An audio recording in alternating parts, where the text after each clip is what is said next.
No one would know. No one would know. Because I don't, like, never in our lives. Like, they'll be like, what, why are you smiling? Nothing. Hold up.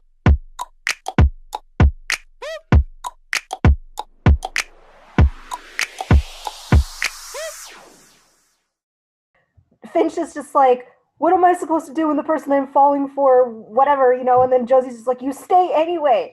A few episodes later, she's on a fucking bus leaving town. I can't with you.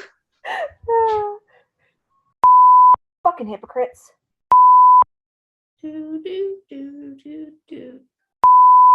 Let's not fool ourselves. Let's not come in being delusional now.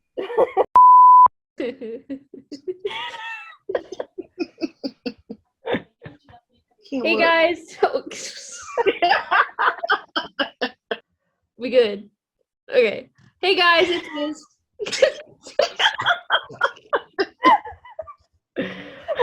Okay. Third time's a charm.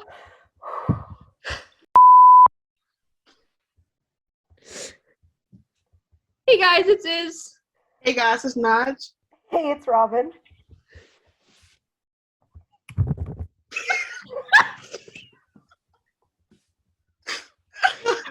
That was your cue. Oh, where'd she go? Did she disappear? Did she freeze? Got the cameras. That? Oh, hi. My internet she went down for a minute. Oh my god, you guys were just waiting. Fucking blooper right there. Oh my god. I hate my internet. I'm sorry. Let me go. Hey guys, it's Iz. Hey guys, it's Naj. Hey, it's Robyn. Hi guys, this is it. And today we're here with a kind of different episode. This is based off an article from Screen Rant, where pretty much we're using legacy quotes said by the character to see. I don't even know how to rephrase it. That's their personality. Yeah. Try to define who we think they are as a character. Yes, using their quotes. Yeah, Screen Rant had done that, and their quotes were stupid, so we wanted to make it better. Yeah, and we'll probably link it. I mean, if we might depend. If you want to see the stupidity that they said. Yeah, I didn't even check the article yet, so I will be blasphemous when I check. But their quote for Hope was, "Is that peace?" Pete, don't give no personality at all. How is that peace sum up Hope as a character? No, you literally. They just do shit together. Like there's no way. Like I can only imagine the other quotes they put for like other characters such as Landon. Landon's was, "You always see me when I'm weak." And then the Necromancer's was something like, tremble at the hint, tremble at the Even though we're not adding the Necromancer onto ours because why do we need to do that? I think Vince. Oh, the Jed one is good because I was struggling to know. Okay, so we're going to be going in order. I mean, depending on the most important to the least important characters. That sounds. The top four. The top four. No, not the top four. The top three are the most important characters. Yeah, we're gonna go from the most important characters to the the characters that have that much development yet.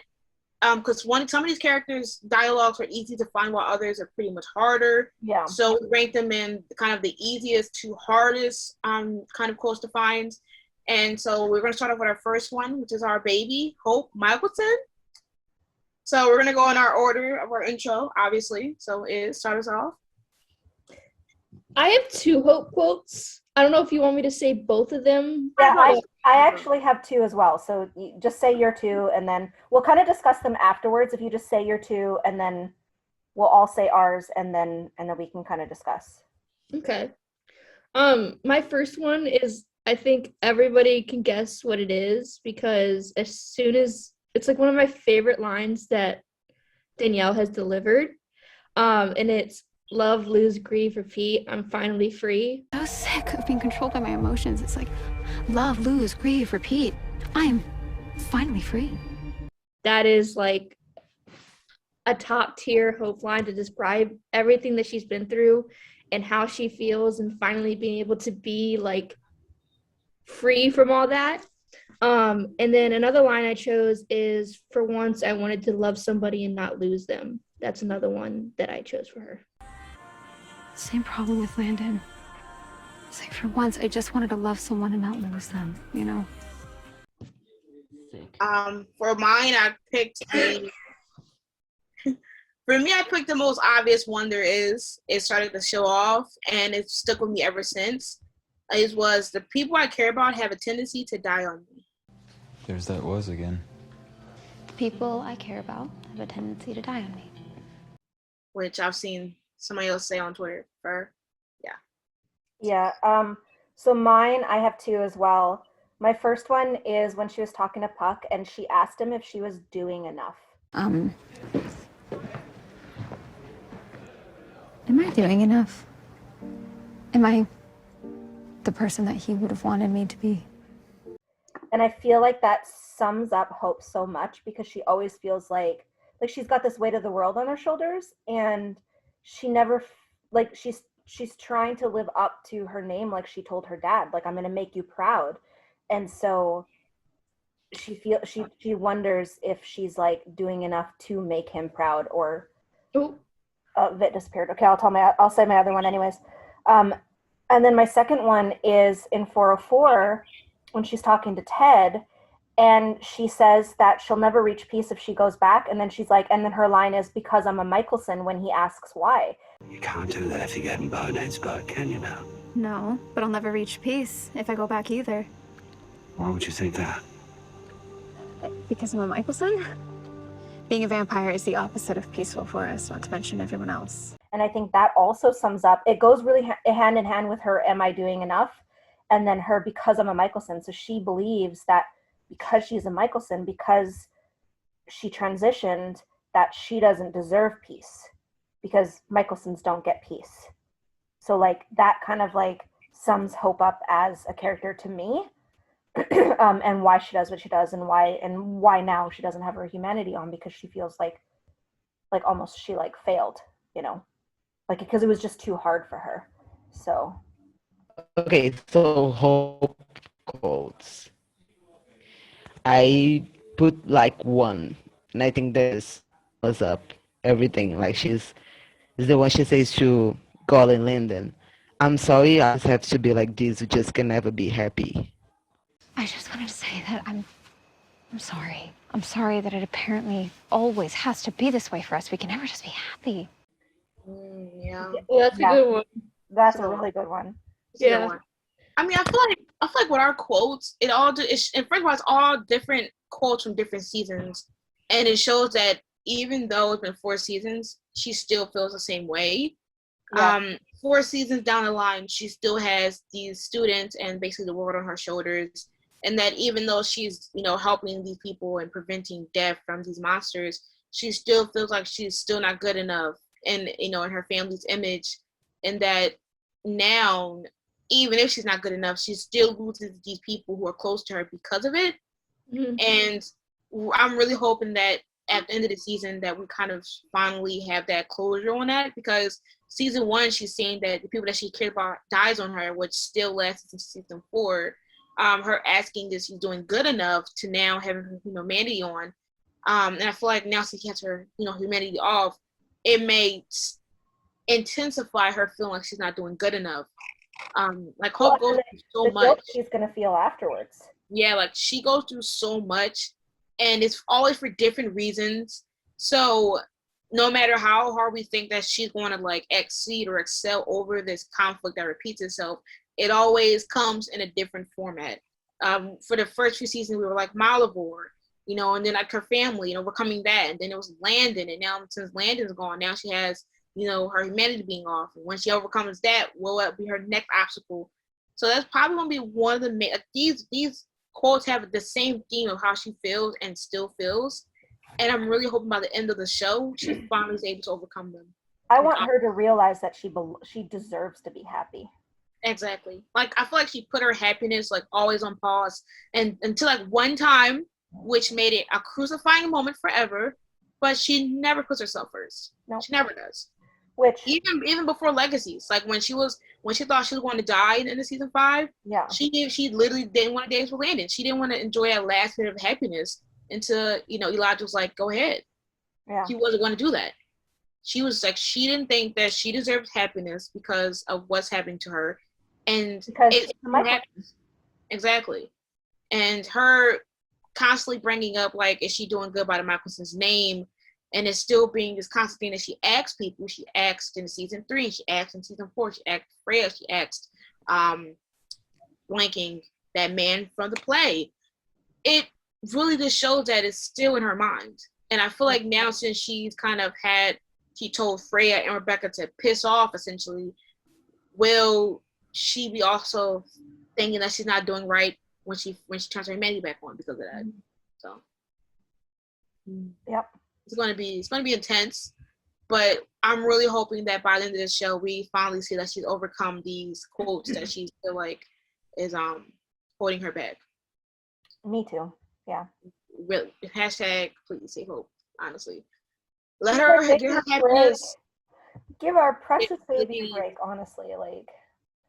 Like I feel like there's I honestly like between her and like Buffy, they're like my precious babies, and it just her and Buffy are so similar. So similar. Yes. The things that they have to sacrifice, the things that they have to do, the way that they both feel like they're meant to be, like they're supposed to be alone. They feel alone. Yeah. That they don't get happiness. Exactly. Yeah, they just keep losing people all the time. Yeah, and they always lose like the most important people. Yes. To them, and they lose them in the same. Nobody never understand them. Anyone watching this, please don't put spoilers for Buffy in the chat, the comments. The comments, yeah. That brings back Hope's line: "Love, lose, grieve, repeat." I'm finally free. Yeah, exactly. Yep. She's done feeling like she has to other people have this expectation on how she's supposed to grieve and what she's supposed to do when it comes to losing the people that she cares about. But from the beginning, like Naj's quote, like where she was like, the people I have, but the people I care about have a tendency to die on me. It brings it full forward where she's like, I am finally free from having to deal with that. And I think that's why I love that quote so much. And like just Danielle's delivery of it, it was just perfect. Yeah, a lot of the quotes, like all these quotes overlap. Yeah. And even though they're in different parts of her life, it's still overlap, which shows that it's still not going away. Yeah. And I feel like her being the main character, regardless of anything, she's still gonna have the problems. It just depends on how she interprets them.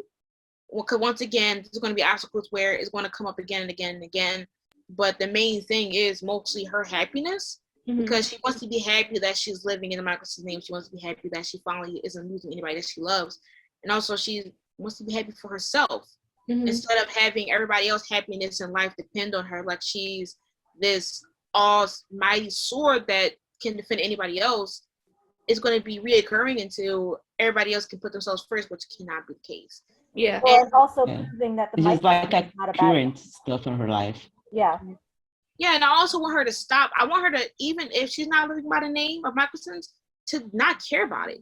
Like everybody is going to have their own opinion, like Alaric, who pretty much was saying that no matter what she is, she'll always be like her father. And for her to then ask Freya, like, will she be different? Will she be like her mom and dad? I want her to embrace that it doesn't matter. Like, it's who she is, and she doesn't need validation to basically, I understand that, her parents are dead, and she wants them to be proud of her. But at the end of the day, you're your own person.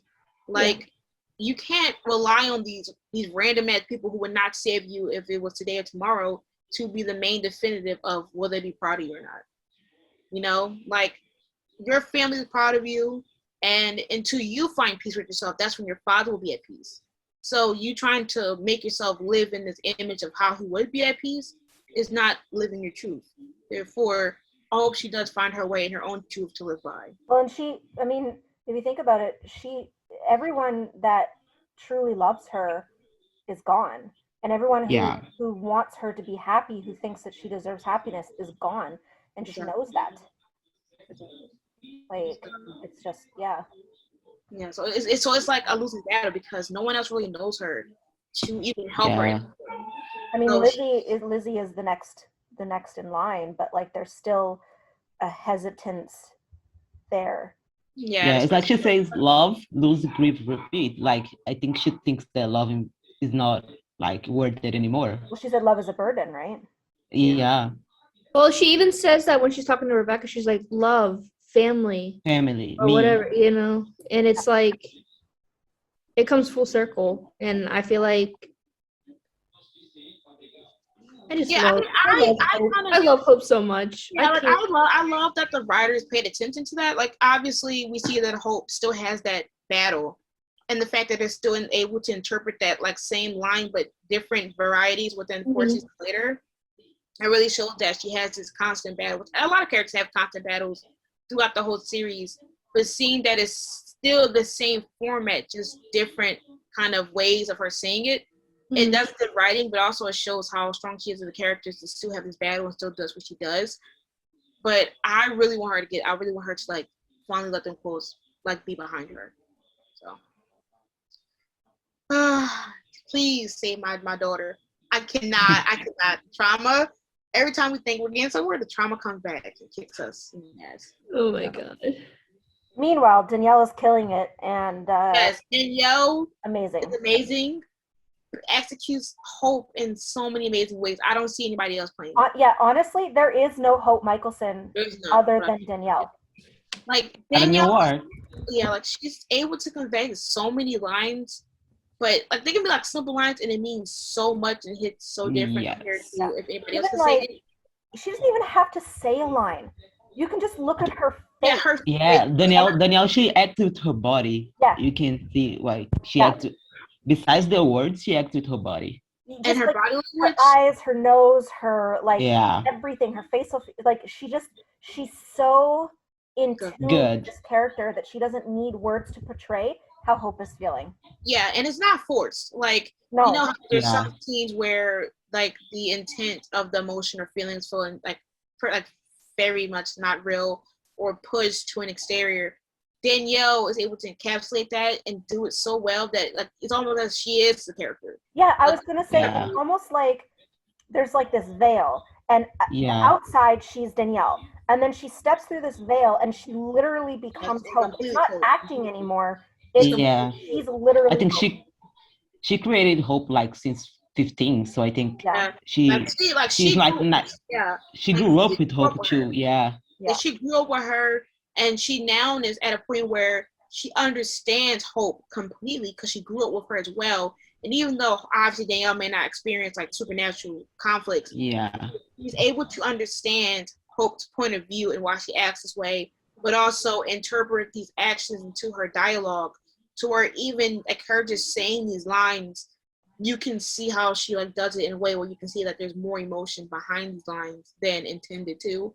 And that's why when it comes to like trying to find the best line to really describe Hope, there's so many. Yeah. There's so many. That it was actually hard to like just pick like a few that we wanted to go with. But enough praise in our queen, because we can praise Danielle for hours. Yeah. Let's get into We're gonna be talking about Danielle. We're gonna be here for days. We're gonna be talking about Danielle for a long time. We have breakdowns on the daily. Every time. Yeah. And they're coming back vicious because we will be seeing her next month.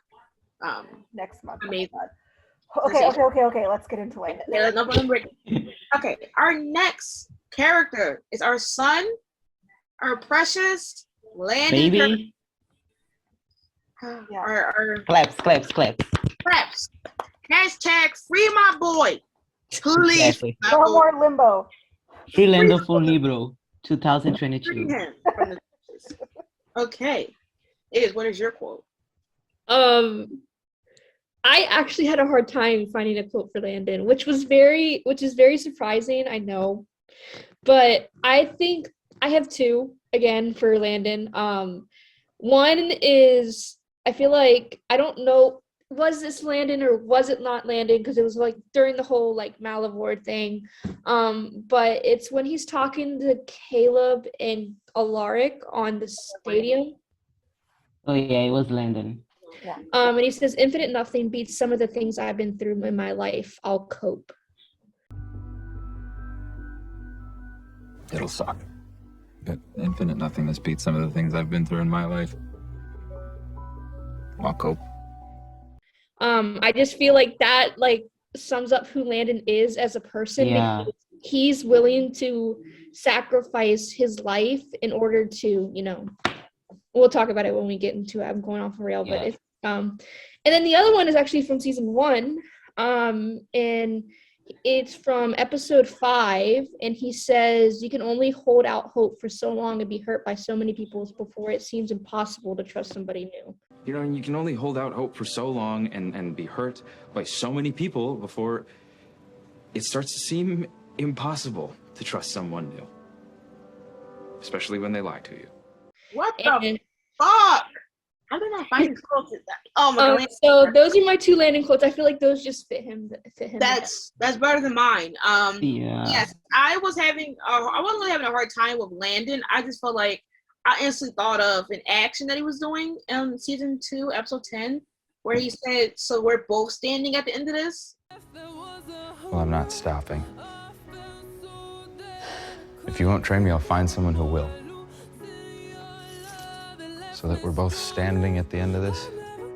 I feel like I'm not really gonna talk about it after, but Landon has been trying to be this person that's able to help everyone, and having people constantly doubt him and push him aside. It's been a constant pattern, and seeing him finally be able to say no, this is what I want to do, if you're there with me or not. I just love that we see him take that step. So that's one of my favorite characters. That's how I see him, as somebody that's determined to get to where he's at. I share the same quote with Iz, because I really think that the line that sums him up the most is the one in 401 where he says the infinite nothingness, because that is who Landon is. He's so selfless. It's like it ties into him. And this was where the other one where I was going to do was, I don't have the exact line, but in 301, when he was willing to stay dead in order so that the necromancer didn't get the black magic and to save everyone else. And this line specifically sums up that as well. It's who he is fundamentally. Are you sure about that? When she head dove Josie, she was taking a risk. She was willing to sacrifice herself for the greater good. Now it's my turn to make that sacrifice. And it ties into, again, with Naj's, with the whole, so we're both standing, because he literally is so pure and just so, even though he hadn't been loved his entire life, being the foster kid and all, and then for him to be this selfless towards people that don't necessarily deserve his understanding and his, I don't know. Yeah. He's just so, he's incredible. He's the best. Yeah. I love my son. Okay, so mine, I think I didn't have struggle to find quotes, because I went with I think that describing them now season 4. So Landon, I put I just thought we had already done enough when he's saying to Alaric. I just thought we'd already done enough, That me and Hope deserve to have the choice we made matter. I was gonna put that too. I feel like Landon is one of the characters I relate to the most. Just because. And for him, he's had the most struggle, and even now, because people really don't care about him. And no matter how much you try to say these characters care about him, they don't. He thought his whole main goal, he didn't ask for this life. He didn't. His main goal was to find a place for him and his brother to be, or at least for Ralph to have a home. And he found this place where he felt normal, and he was isolated from it. And then after he found a place where he belonged, after going the hardest to prove that he wasn't the enemy, he gets kidnapped to find out that he's the son of an enemy. Then he loses love of his life, and then he's trying to prove that he's worthy because people are trashing him for being a human or being a phoenix at the time. He's always had to prove himself to people that don't care about him at all. And he just accepted the fact that that is what it is, and that, he can just overcome so many things that are hard to deal with. Him just basically accepting the fact that if he dies, as long as, Hope is able to defeat Malivore, he accepted his fate that easily. How much strength that takes a character just accept their death. That's what makes Landon such an incredible character, is because bringing back I feel like the 2 quotes that I brought in, what I said, go together in a way. Because if you think about it, Landon went from, you know, having a hard time of being able to trust people, and then obviously Hope being like, you know, having that same issue. And I think she's kind of grown over time, but she's also back to the point where it's like, who can she trust really? Because all the people that she thought she could trust ended up lying to her. Mm-hmm. And it's the same thing with Landon, where it's like Landon's like, you know, he's willing to sacrifice his entire life for not only, you know, his girlfriend, but people in his girlfriend's life or in his life who, even though don't necessarily care about him, he's still willing to do it because that's who he is. And that's what also Rolf says in 303 when Hope went to go talk to him. He's like, you know, Landon's willing, if out of everybody, Landon is the one who's going to 403. Exactly. 403. Sorry. Well, and if you think, because Landon also says to Hope that, you know, despite everything that's happened in his life, even though it has to end the way it is, he said he would not change a thing. Exactly. He would not change it. He just wanted his choice to matter, and it still didn't matter. Yeah. Like Landon is the type of person that he's gonna do good for others without expecting to have something back. Yeah. And like it should be like this, but like watching this happen is just so frustrating because I like for me, it's I'm low key like trying not to like fucking tear over because like he's my heart and soul. So like seeing that he puts everybody's life ahead of his own, and to see people just trash him, like I'm trying to keep it cute because that's my son. It's my son, but don't please. Yeah, I'm trying. Then you do, then I do, and then it's gonna be a fucking mess. Listen. I'm only understand before all. Yes, I love Hope, but Landon hits me so hard. Landon's just something like completely different. Like he's just like he's I wouldn't think he literally is the most how do I say this? Most like he puts his life second. Okay? He doesn't ever think about what would happen to him. He's the most selfless. He's literally one of the most selfless on the show. Exactly. And honestly, probably one of the most selfless in the entire TVD universe. And I'm not saying that he's not like compared to other people in the TVD universe, because there are other people who have been. Yes. He like he's up there with Bonnie and Hope. Yeah. Like he's up there, and the fact that people don't acknowledge that and they try to doubt it with, oh well, he left Hope. Fuck you. Because to be honest, some of your faves have done shittiest things and you praise them. I don't understand why Landon can't have a moment where he puts himself first, because he never does it any fucking other day. He's treated like trash. He has encountered torture, never had a stable home, found out his mom didn't want him, found out that his dad did not love him or care about him, but is a monster who wants to basically live in him, destroy his life, lost his girlfriend, now has to die, and you're telling me that this is not a fucking Flores character who literally still dead. He doesn't even get to go to peace. He doesn't. Yeah. He was going to accept death and go to peace and never look back.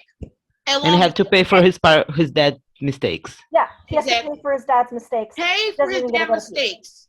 And then instead of saying, fuck everybody else, Alaric and Ted, I'm going to go home. He still stayed for everybody else.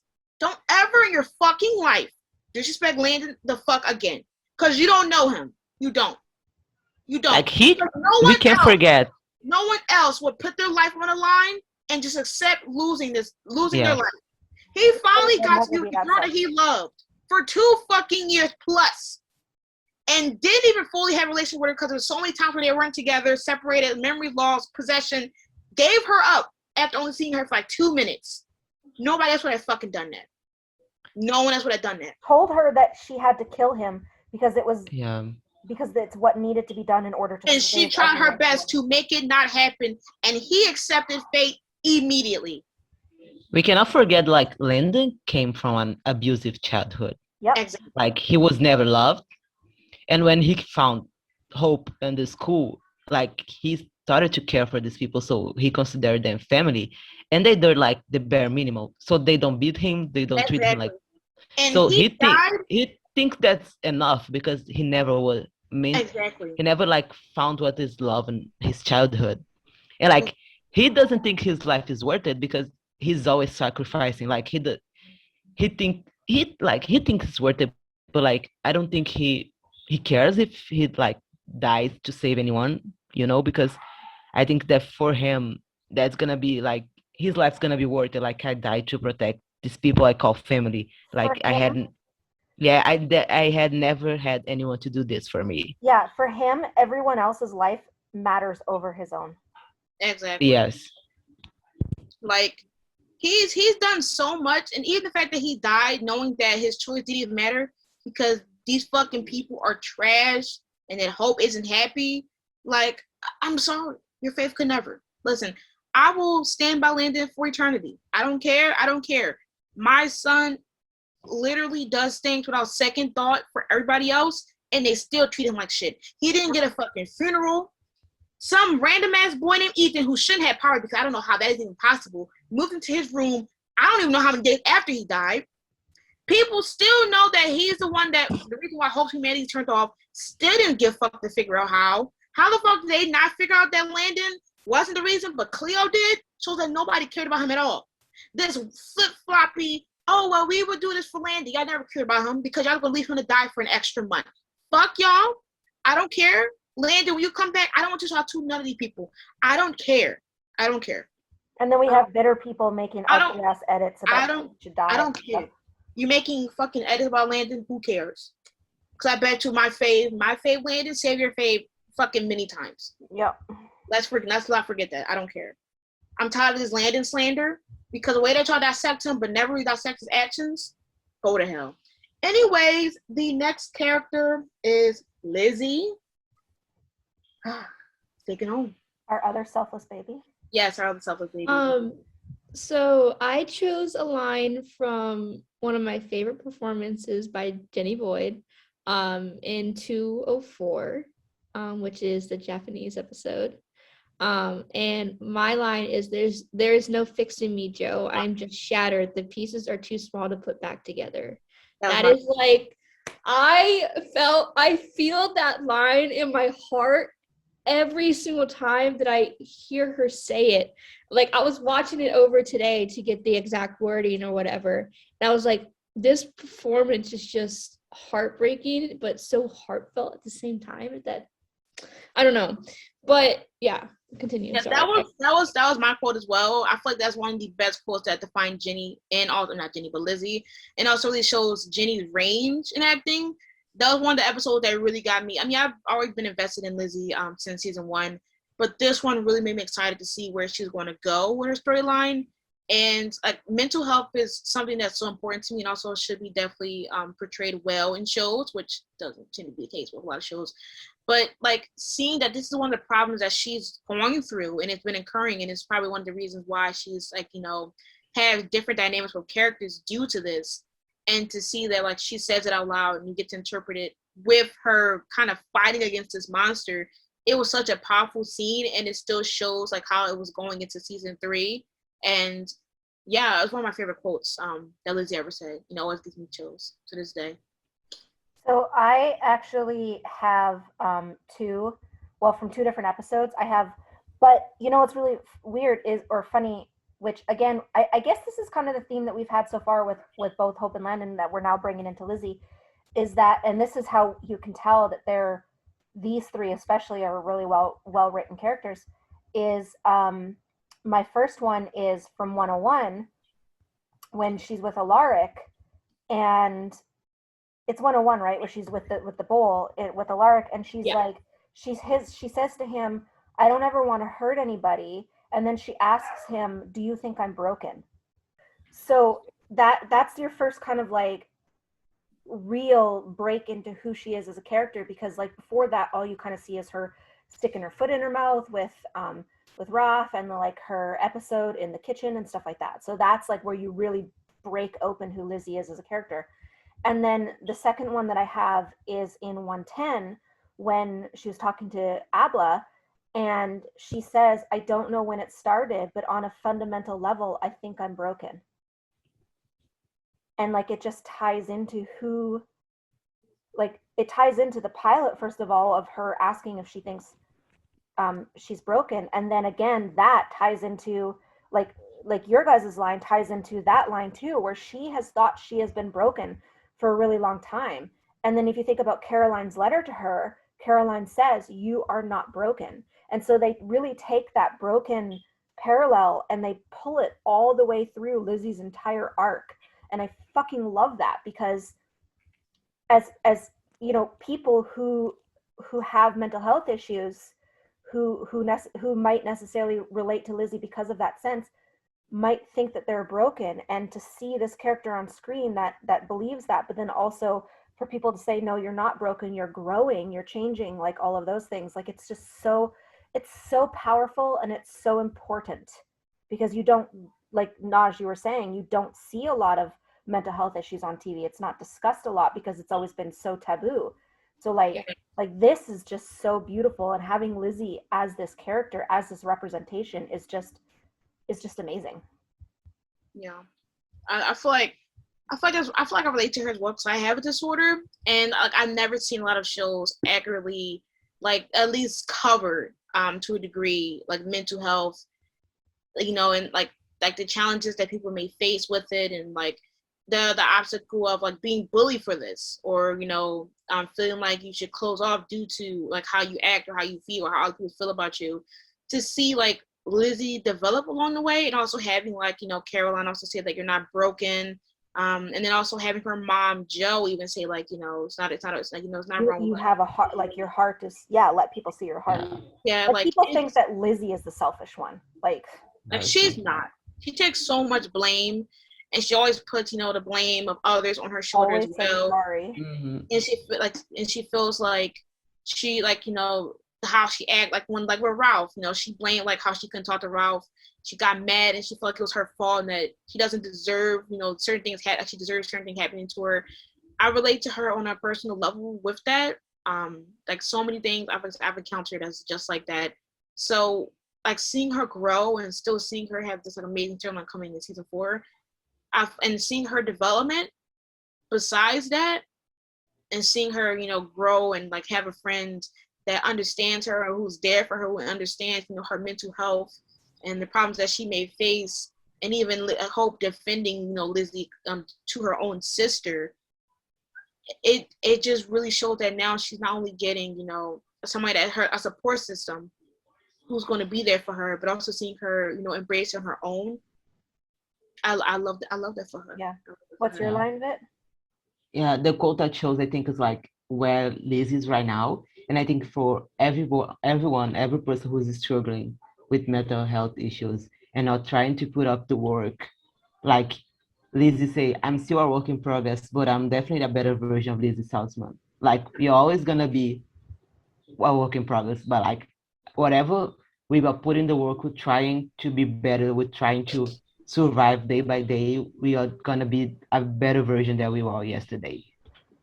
That's what made me so mad about 301, because Alaric basically told her, fuck your progress. Yeah. Go take care of your sister. It's like he didn't even care that she was trying to be a better person, that she didn't want to be that bully that she was before. And he was all like, no, Josie's more important. Go worry about her feelings. We don't really care about yours. Exactly. Yeah, literally. Like that's why I don't stand Alaric, and I don't understand why a lot of people say that he's a good dad when he's literally told her to just eliminate her progress. But like she spent a whole ass summer with her mom to better herself, and then she comes back and still has to and no one's supporting her. Yeah. And it's like even her own sister isn't even supportive of her mental health journey. She just sits there and she just makes fun of her for it or blames her for it. Like it's Lizzie's fault that she's feeling this way. This isn't something she can choose. This is something she chose to be. And the fact that someone that's close to her chose to touch something that can be so vulnerable of a person, such as their mental health, and paint a fucking joke out of that traumatized Lizzie. And then to say, imagine how she would have handled this now without that happening. Yeah. And then Josie sits there and she's all, poor me, you know. That made Lizzie feel so insecure and feel like something's wrong with her because of that fucking lie. Yep. I will never defend that shit. I can't stand that shit. Because mental health is such an important thing that some people don't even want to accept that it's real. Sometimes you have to fight with your family for them to understand that you're going through something that's actually happening. And you're making a fucking joke out of it? Yeah, isn't it so sad and so cruel that the one thing that Josie could think of that would hurt Lizzie the most was to use her mental health as a weapon. But she was just a kid, bro. And it lingered for years. Yeah. And it's still damaged. She still did it. One of my least favorite, one moment where it's significant was when Josie said in 301, was it 301? Was it 401 or 301? Oh, you're always making things worse. You're always making things worse like you used to. Yeah. Blaming everything on her. Even the same as her stealing her journal and then laughing to people about it. Josie, everyone thinks that Josie wasn't this bully growing up, but we saw it even in Alyssa's memories. She was a bully. We already know Lizzie was, okay? But Josie wasn't this selfless person who was always so nice to everyone. She was just as much of a bully as her sister was. And she did not stop and think about Hope either. She bullied Hope just as much as Lizzie did. It's just... Anyways. Yeah, it's just so much. And I hate that, the fact that she's encountering problems because of her sister. The fact that she thinks that she's broken or that she thinks that broken because of something wrong with, and then even when she's fucking dying, when she's dead and everything, everybody fucking goes trashes to her sister and apologizes. Oh yeah. I thought you were talking about the first time she had to fake Josie's the yes, the fact that she was on her fucking deathbed and still put her sister above her. Don't ever disrespect Lizzie. Don't ever disrespect her either. Don't disrespect her either. Speaking of Josie. Speaking of, quotes. Go to the quotes. Let's go into her quotes. My quote is from one of my favorite episodes, 305. My quote is, because that's the difference between us. You solve problems, I run away from them. True. My quote, I honestly couldn't find it, but I found one. If I stay here, there's always going to be another reason to stay. And I also put that other one as well. Okay, so I was gonna, I thought about that 305 one. The only reason I didn't choose it is because it's Hope's head. It's Hope's head in the therapy box. So that's that's Hope thinking that's what Josie is, which it's still a good line because, Hope's not gonna bullshit around it, right? So I went with there's a lot of ones in season 1 that I could have used, especially towards the end of the season. But mine was from 116 where she says, "I'm obviously better at that too," which basically goes to show her arrogance. That she thinks that she's better than Lizzie, especially. Yeah, she already was preparing to try to beat her in the merge. Y'all were just besties literally the whole season. And you find out about the merge and you automatically about to just say fuck your sister. I honestly don't care if you think that she was joking or she was just she had a bullet wound in her chest. She was dying. She may have been haha, it's funny, but there's truth to it. She thinks that she's better. It's the whole. It also leads into the whole conversation in the office in 116 too, where they're talking about the merge, and Lizzie's like, "You're obviously gonna win" or whatever, and Josie's like, "Never mind, just." Yeah, but that whole fight where that whole thing after she gets mad at Lizzie because Lizzie didn't tell her about Penelope leaving, but the thing is that wasn't even Lizzie's fault because Penelope gave Josie the note fucking 2 weeks ago. So she would have known Penelope was or over her fucking self and read the fact that she doesn't want to talk, or that girl, no one's going to be able to read your mind about some damn dress. She's mad at her sister because she wanted to wear the dress and maybe win Miss Mystic Falls. Well, your sister's not a fucking mind reader, so you're going to blame her for a note. It's after to make the quiet things heard, right? Yeah. Why the fuck can't you quietly herd your ass and say what you got to say? Right? Hello? It's what the fuck is the point? Blaming Lizzie. If quiet things heard, you're not even speaking your mind? It's like she can't even take accountability for her own fucking actions. And that was a simple like question, like, can I do this? And then now, like, over here about to fight a no humanity hope. And then she that's a big ass leap. Then she jumps in front of the bullet thinking like, oh, I'm so selfless. I jumped in front of a bullet for my sister. No, you're not selfless. Like, yeah. Or when she decides to help Lizzie in 204 with dark magic, which you already been dabbling in and kept doing after you got Lizzie with that nasty ass wound, and then said, oh yeah, you better love me for this. Yeah. Not even I love you back. Your sister's literally right. Tell my son you better. Like what? Your sister is tied to a tree, willing to kill herself, willing to save everyone, and you're just like, oh, you better. Okay. No matter what. Yeah, exactly. Thought you ate? We ain't got no fucking plate. Is it? What's yours? Mine is, it is a battle that's always been with me, and I don't want to run from that anymore. This is who I am. I mean, that ties into everything that we've been saying, so. Yeah, it's about she accepting her dark side when she talked with Hope on 311, when Hope found out about the golden Landon. Yeah. Go to another topic. I mean, good for her. She embraced it because people died, literally. Well, yeah, she would admit that. Did she even apologize to Alyssa? No. She apologized to Alyssa too when she killed Liz. Lizzie? Did she apologize to her sister? No.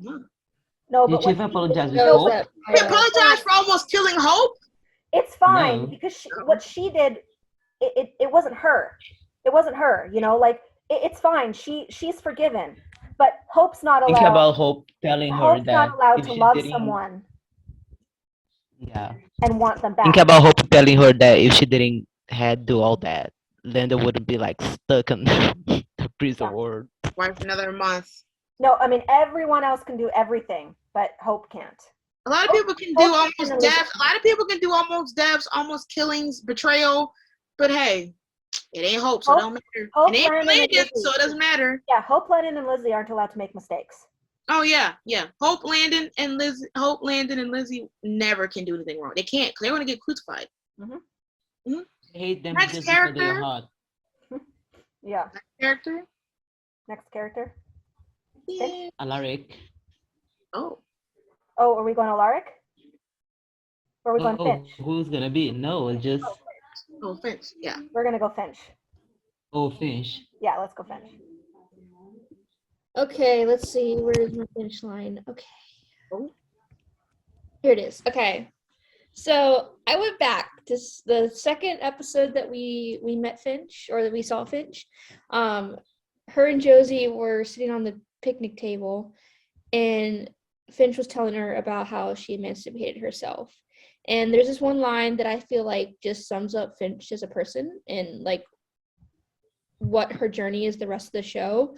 And her line is, feeling guilty that I was the one who got out and believing I deserved to be happy. That's my line. Which theoretically goes with, she says to Josie, you'll get there one day too. And then Josie got there and now Josie's gone. Yeah. So parallel. Anyways, go ahead, Naj. Mine's is from episode 11 from season 3. Is I can't trust anyone. I have to look out for myself. Queenie. Baby. I love my baby so much. I thought about that one too, Naj. But I have one from 401, which is people are constantly growing and changing, because I feel like Finch is just so.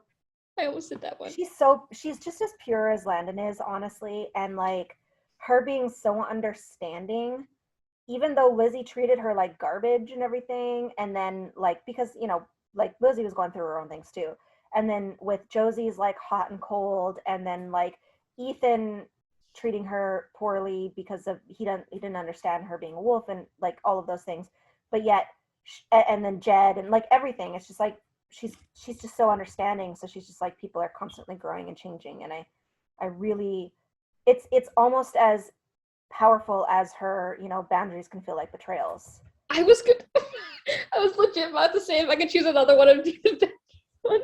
Oh my god, it's like our minds just connected for a second. Okay. Yeah. Okay, mine is like, I don't know if it's like the exact quote, but I was like when she's with Dr. Josie and she's like, I will love this part for the both of us. Like until you accept. I love your dark side for you. Yeah. Yeah. Yeah. And I think that's just which didn't make sense. Incredibly.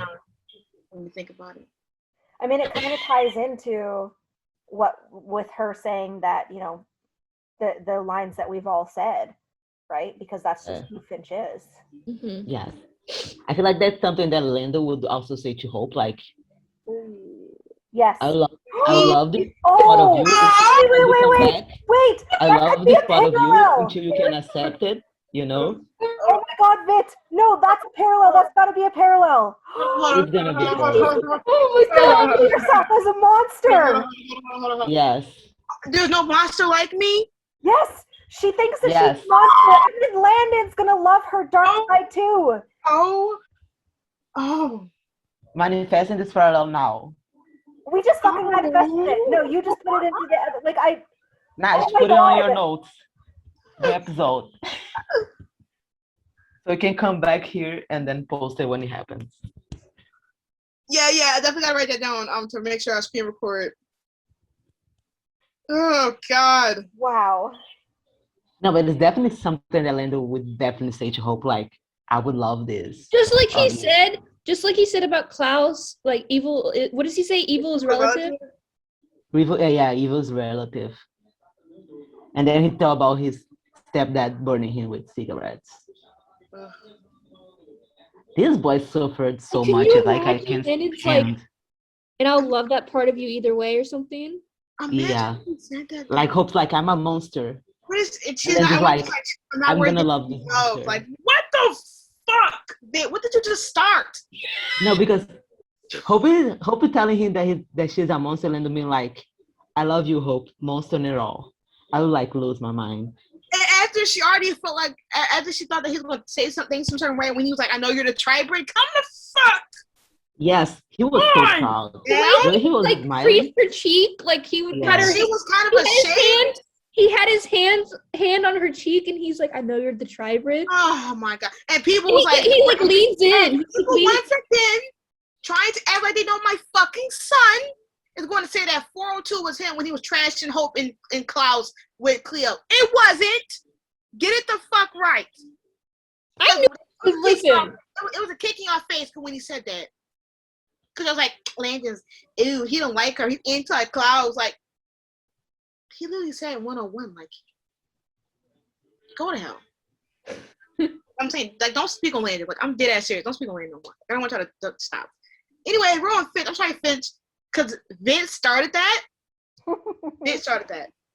Because now I can't fucking think. I know. Now I'm just like, what the fuck? Like, I no, can't because think. why did we? It's like, okay. No, because we were talking about how we were talking about he was going to show up, but like we were talking about the in the flesh parallel. Did you hear that? The in the flesh parallel? What? Okay. No, I don't think she was here. No, okay, wasn't here. So I said, you remember the dream that I had, and I told you and Pia about the dream about Landon showing up at the end of 412, where yes, hotel room alone, and she opens the door. Yeah. And it's like Landon. Well, he goes in the flesh somehow. Yes. We're gonna get another in the flesh. Oh my God! I know. I need that line now. I need that line. Like I need my. Okay, I technically got it, but like the, my 109. Anyways. Yeah. Not the candle. I'll get mine out too. We're taking a moment to regroup and. I need to regroup. Like, because I think Vit just killed us all again. No, because like I was gonna make she did the Valentine's Day episode. No, seriously. I was gonna make some hand nuggets today, and now I have to make some AUs.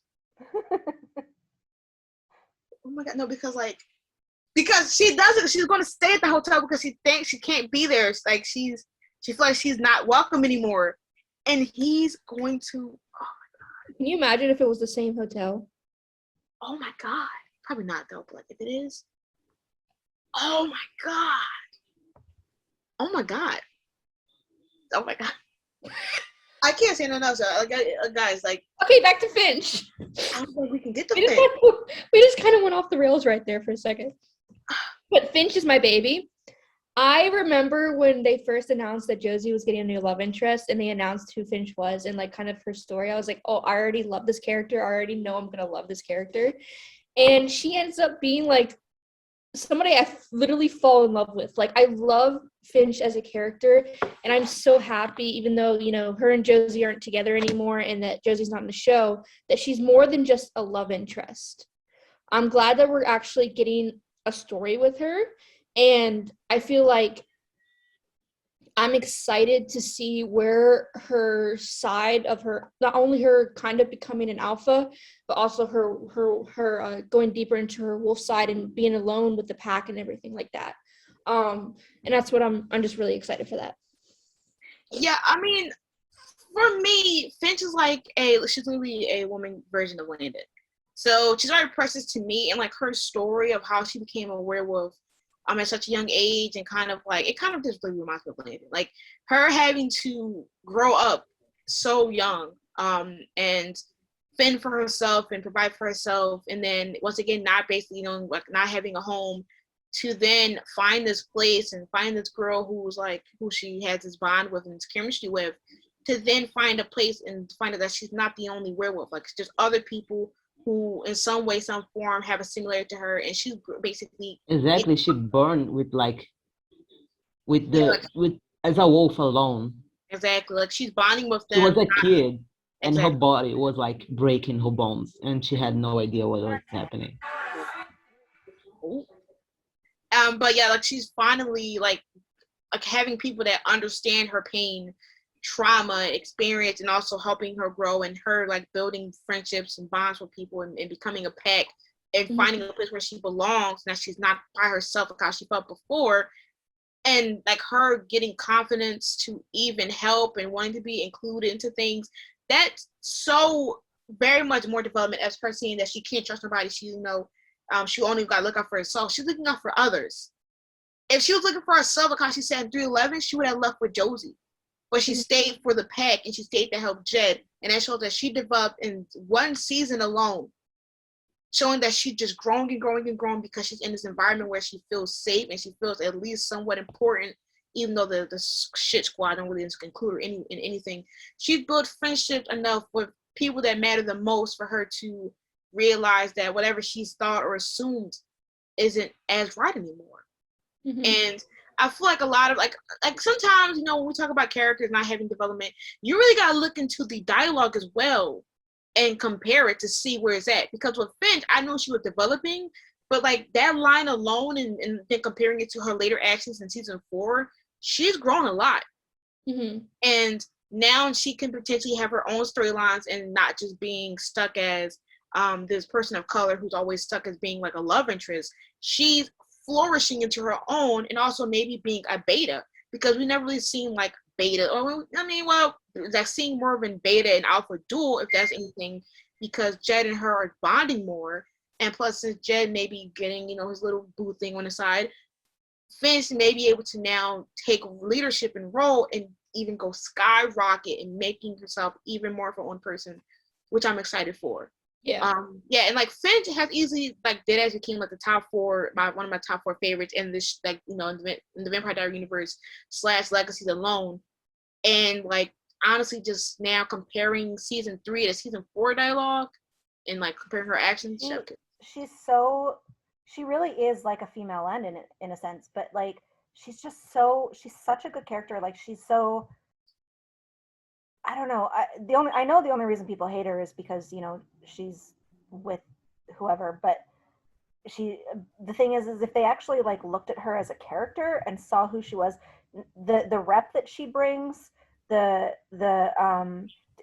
different sort of aspects, like she doesn't dress like your normal like girly girl or whatever, you know, and then plus her being a woman of color, and then sapphic, and, you know, and then her being this, we wanted a female wolf. We wanted, besides Hope, like we wanted. Yeah, we wanted a lot, because I remember when season 2 ended and we started our podcast, we literally were talking about more supernatural we wanted to see, and wolves were one of them. Because since we got Jade, which we didn't know, now we kind of need more vampires, but then we got Hope, so it really doesn't matter.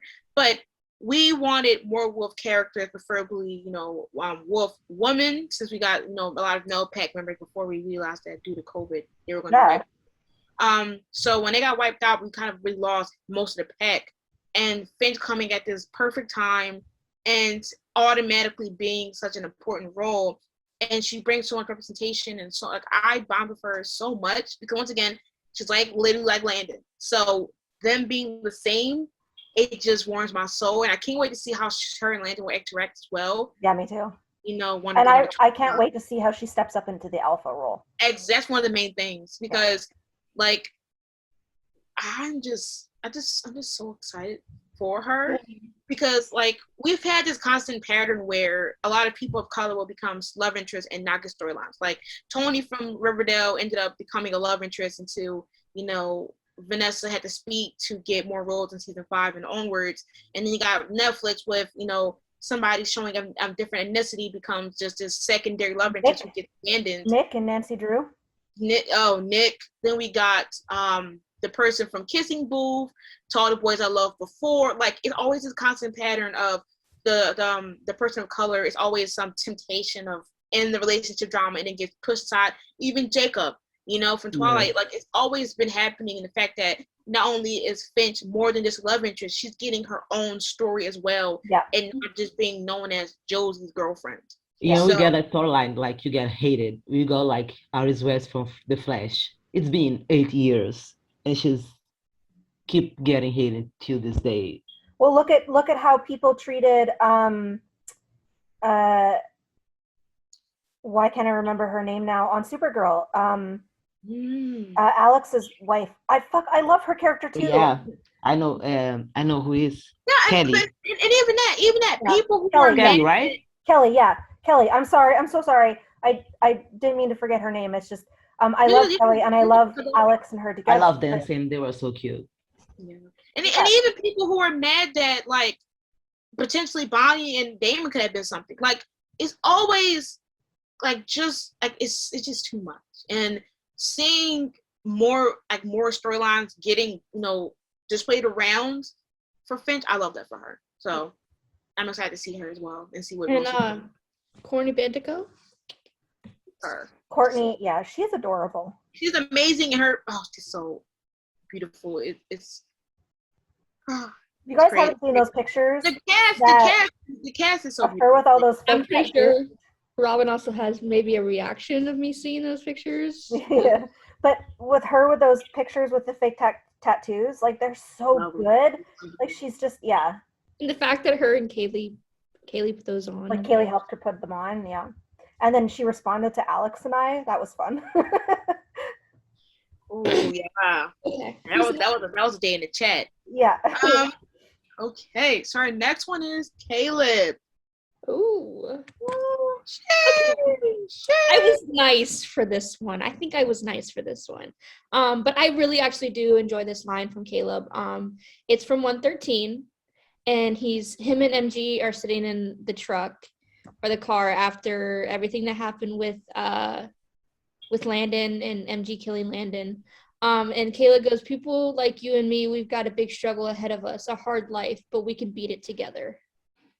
Yeah, that was one of my quotes. Damn, we on a roll just like time. Yeah, that was one of my quotes. That was a nice quote. The one that's going to talk about him now is, what episode is this from? This is from 305.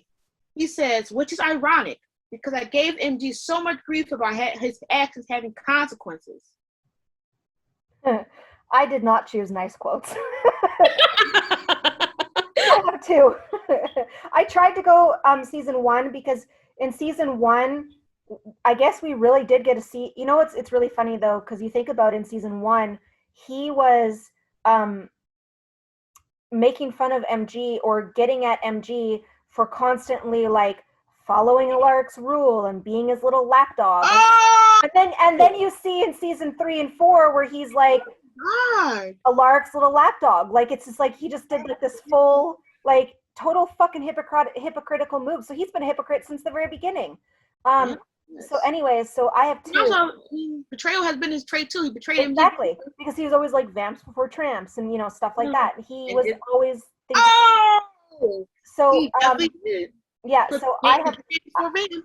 so I have two. I have one in 308 where he was talking to MG and he was just like, "What you did, total dick move." And then he goes to call MG a two-faced. And then I was just thinking, okay, well, you know, now that we've seen what we've seen, hypocrite. And then in 404 when he's talking to Alaric says that they trust him and he was like, big mistake. Yeah, because Kaleb basically told you guys not to fucking trust him and It's I'm going. You can go ahead and. Robyn, are you done? So I can read. I'm done. Yeah, go ahead. Write him up. Okay, my quote for Kaleb. Like, let me find it. Oh my god. Here. Okay. Kaleb. The last time I was vulnerable with someone, I end up dead. I think this was such a funny quote, but also gave us something about Kaleb that we never knew. Yeah. How he turned or why or like, so we can like make theories or make like link points that he probably was with someone that was a vampire and turned him or something like that, because he was afraid of opening up to Cleo because the last time he did that he was turned into a vampire. Exactly. That was one of the quotes that I was going to use before finding the other ones. And I feel like with Kaleb, it was this thing of like, honestly, a lot of characters are going to have moments when they do some out of pocket shit that, you know, that's their actions to whatever extremes.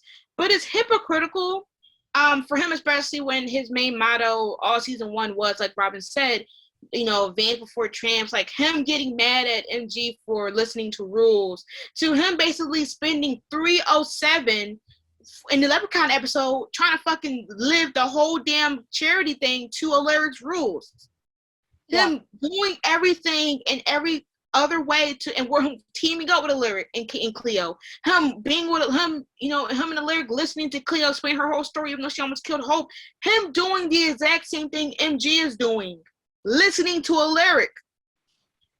Over here, choosing everybody over Vamps. It was Vamps before Tramps, and you left MG when you betrayed everyone, when you said they were going to be family.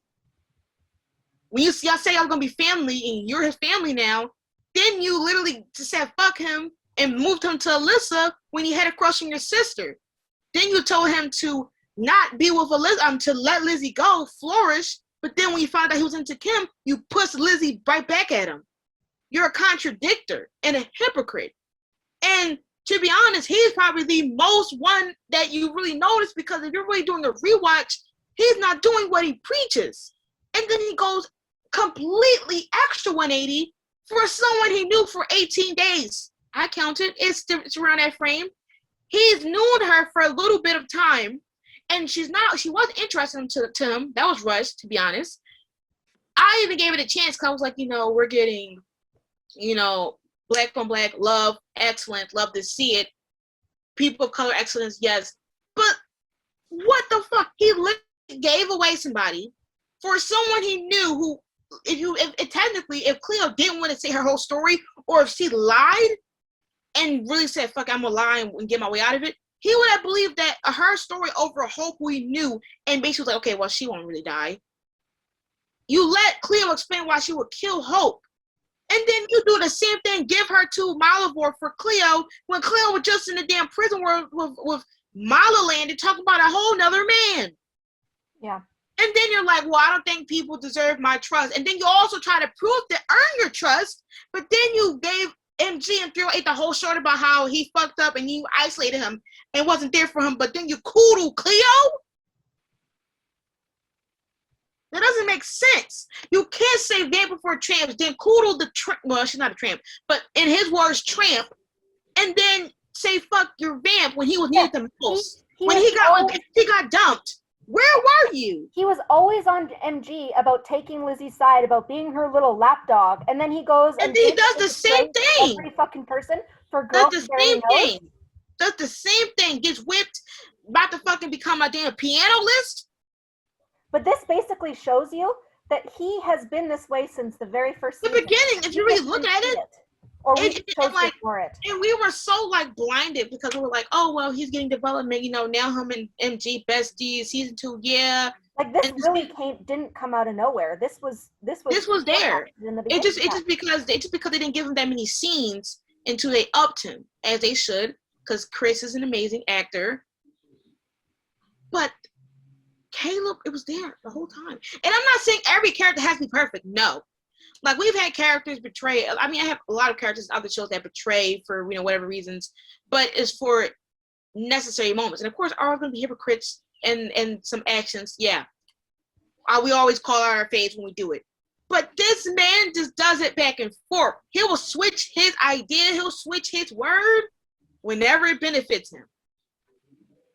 And I don't know if that's development for the best or the worst. Because he's basically in MG's shoes, but worse.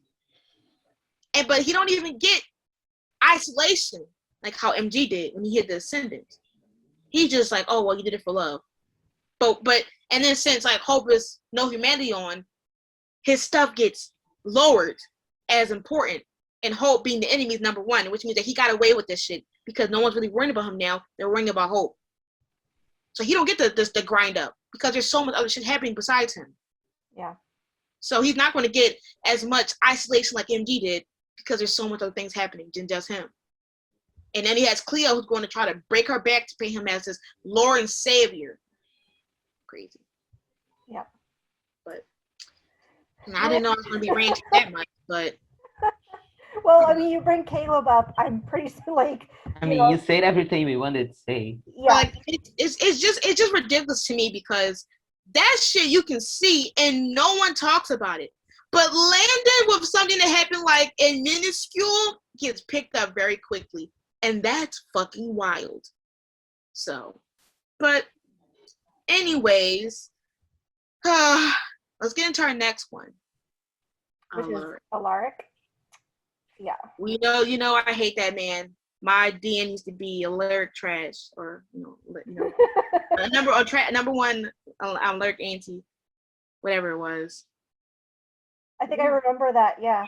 I think I had a header one time where it's just like, yeah. I could not.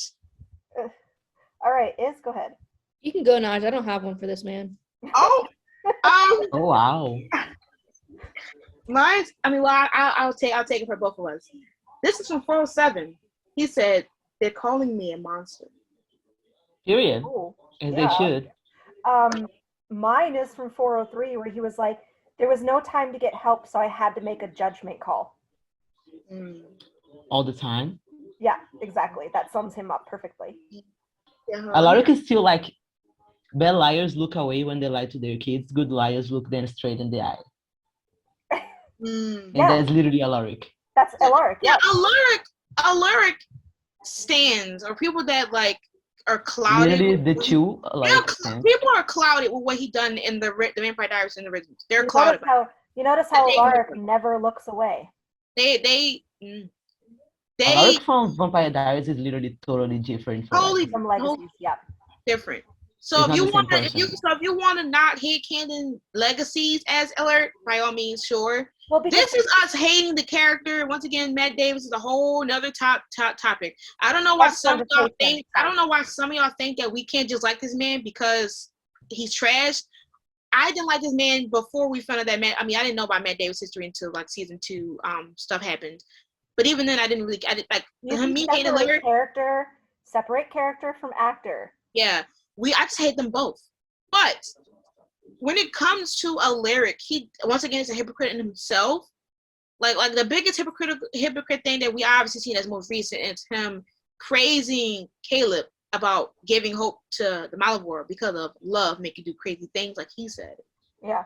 But then was like letting everybody isolate Hope after 308.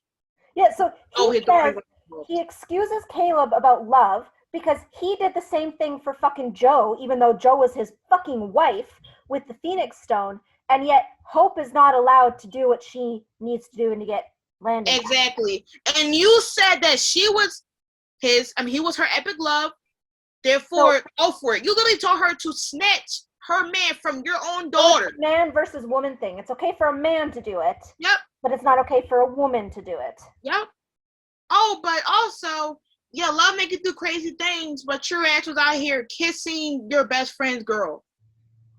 And you wanted to do it, and you lied. He took a little girl. He took a little girl and brought her into the school thinking that she was going to have a home and like another family, and he only brought her in because his own daughters. He's trash.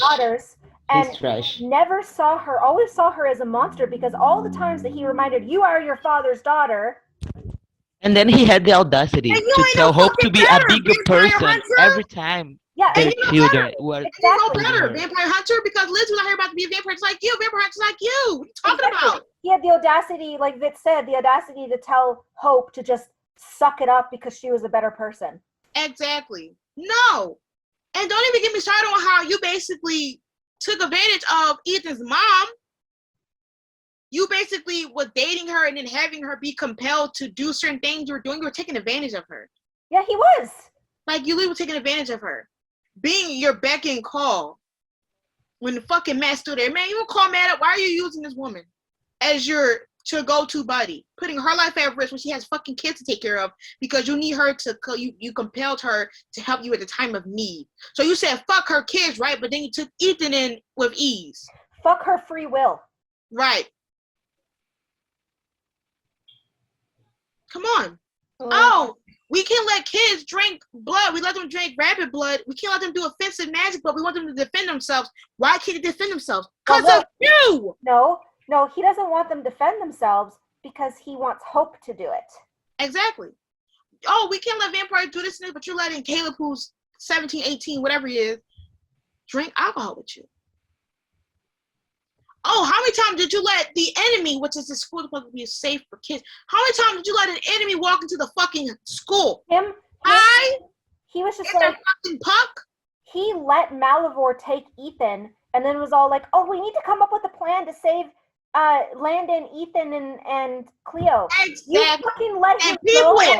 And people thought that Ethan was the reason why he got taken. No, Alaric let him fucking go. Dumbass. I can't. What was Malivore gonna do in a fucking prison cell holding on to Ethan? Where the fuck was he gonna take him?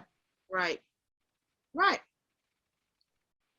I forgot. I forgot. I was going to rant about something else and I just forgot because I was so fucking mad. That's actually crazy. I couldn't stand this fucking man. I can't. No, like he does so many things that just makes no fucking sense and he contradicts it all the time. All the time. Like okay, this is where it fucks me up. He brought Hope to the school knowing that, oh well, she's a monster, she's just like her dad, and you let her roam the school, but then you send a fucking girl who's a ripper and the guy who like was transforming and Wendy to the prison world, but you let Hope, who's a bigger threat, the most powerful, you said, roam the school. Why didn't you send her to the prison world then? We're scared she's gonna become like her father. That makes no fucking sense. Protect the school, but then you let your daughter roam free for 5 months, killing whoever the fuck she can. Did you even send somebody to look for her? Did you even do a locator spell? Because you be hiding spells too, which is why everybody be getting the fuck took out. You couldn't even figure out a way to save fucking Ralph. You don't got them with no phones. I don't know how they can communicate. They get kidnapped. How many motherfucking times people got kidnapped in your rounds? You let Cleo and Landon leave and roam and still while you were just sitting there? Dude, you gotta fucking go. He's dead. You thought it would be time to redeem, like just learn what made him deserve that ass whooping. He's trying to cheat. Go into peace. Like he just don't stop. He just won't stop. No. Nothing he gonna do is cheat his way out the fuck anywhere. Makes no sense. Yeah. I love how he said this wasn't going to be a long-ass episode, and then here we are. Because every time we end up getting into rants. It's... Because once you get us started, we can't stop. Well, let's stop. This is how much we fucking love this show. Like, it's just they lucky I can't remember what I was about to say about him earlier. That would have been longer. Okay. Let's go to our next. Our next is what, Cleo? Yeah, Cleo. Okay. Mine went with 312, where she says, "You know nothing of who I am, the things I've seen, where I come from." And I feel like, first of all, it's Mona's like performance, so that she ended. Keep explaining. Sorry. A part of, like, we knew kind of something was off about Cleo, like we knew from the beginning. But it's like the first line that I think of when I think of Cleo is the "you know nothing of who I am," because we didn't know who she was. We just knew that there was something off about her. So yeah, I'm just gonna go with that one. We can talk about that. My quote is from 310. It's I searched for a place to call home. And I feel like that explains her enough, because you know, she was taken away from her family at such a young age because of Malivore, and was forced to basically be his slave, make his monsters and like bodies for him to get into, kind of like a vessel wise, to then, you know, be freed from this artifact and finally live her life after being there for hundreds of years, to then find a school full of other witches and supernaturals that can understand her in a sense. It was, and at the time, before we knew that her main goal was, I fully believe that she wanted a place where she can feel like she's not alone. Mm-hmm. I feel like that was probably one of the best quotes to kind of sum up how she feels, because even though Hope has no humanity and she's roaming free, whatever she's doing, she's still helping everybody at least feel somewhat included. She was talking to Jed at some point. She's with Kaleb. She's now helping out MG about what she should do. She's bonding with these characters. So she's not separating herself from them. She's building genuine friendships to where she's like, she wants to be here. So that's what I feel like. Mine is also from 312.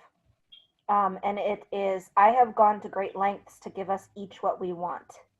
When she was talking about, after she had stabbed Hope, and she was talking about, like, because we had found out that she was the one that had created Gollum Landon, because she thought that by giving Hope Gollum Landon, that maybe it would, or like a Landon, that maybe she would be more open, I guess, or susceptible to wanting to, like, end Malivore and stuff like that. Even though Cleo really didn't do a whole lot after she ended up getting Gollum Landon. Like, I don't know what her goal was in the end of that, other than to just hurt. Yeah, I feel like her goal kind of got lost in translation, because she wanted Hope to become the fourth tribrid and live up to her potential. But, like, if you turned her into a tribrid, it wasn't like she was going to listen to what you say afterwards. Like what her goal was, like, if Landon was there, if there's a version of Landon was there, now that Hope had Landon back, that it would push Hope maybe to try to destroy Malivore. That's exactly what it was. She wanted, like Landon aside, like, we already know what she wanted. Like, she wanted Landon to be there so Hope can get out of this funk, to live up to her potential, which was to kill Malivore. But even if she got Landon back, what she did, it still didn't make her rush to become the tribrid, which made no sense. That's like her saying, "Oh, well, since you got Landon, you can go ahead and kill yourself." Like, that doesn't make sense. She wanted Hope to get Landon so she can be happy, to then realize her potential to kill Malivore and just go on full power mode. Like that was going to happen immediately. Like, even if Hope became the tribrid, if she achieved stabbing her, it wasn't going to make Hope just fully rush to Malivore and kill him. Like, there's other processes for that. And even after Hope became a tribrid, which Cleo wasn't a part of because she was consumed by Malivore, she technically didn't do it until Landon told Hope to just finish the job. So she didn't really help with the plan at all or make the plan work. It was Hope's doing, and Hope just doing it herself. Like Cleo's literally taking Hope's choice away.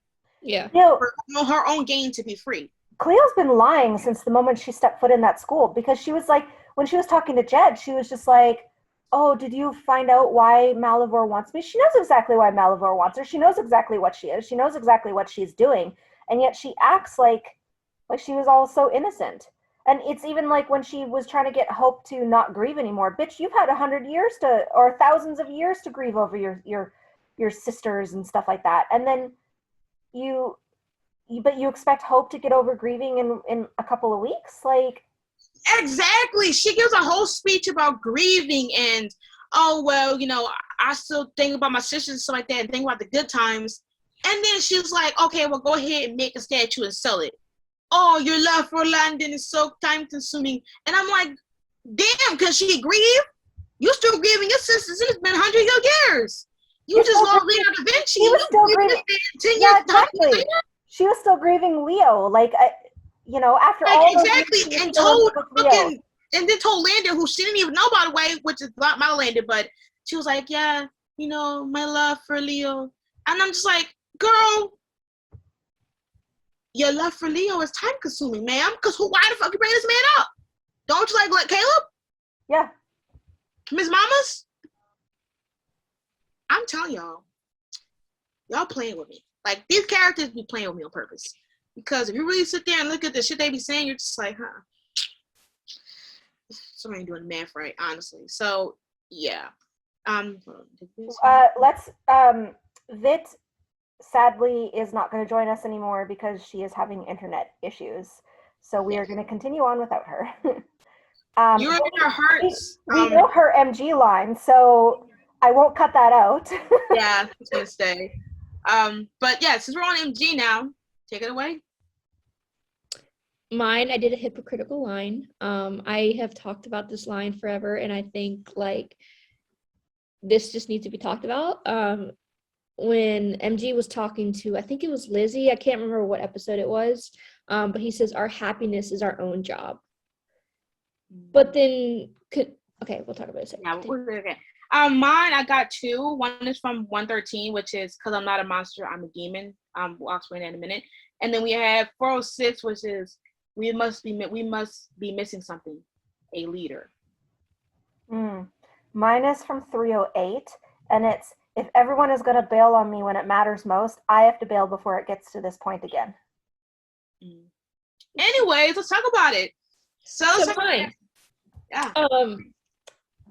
It's hypocritical because Hope is or MG is sitting there saying our happiness is our own job, but when it comes to Hope and Landon's happiness, it's obsession. Yeah. And MG is a clear indication of saying that Hope's obsession with Landon is too much. And we see that when he's in when they're all together in Alaric's office and MG is like, what does MG say? He says you all know that you would like do anything for Landon or something like that. Yeah, like, and it's like, but Landon makes Hope happy. And then it also leads into what Robyn said with his line, where it's like, which one is it? Which one is it going to be? Because at this point, it's like, it's so repetitive, but yet it's not making sense. It's not making sense. It's just like where he was like, we're trying to put our happiness, whatever the kid can be, like your line, like the line you said. But then he's hiding the ascendant that contains Hope's happiness, and then you're keeping loyalty to somebody that did make you happy.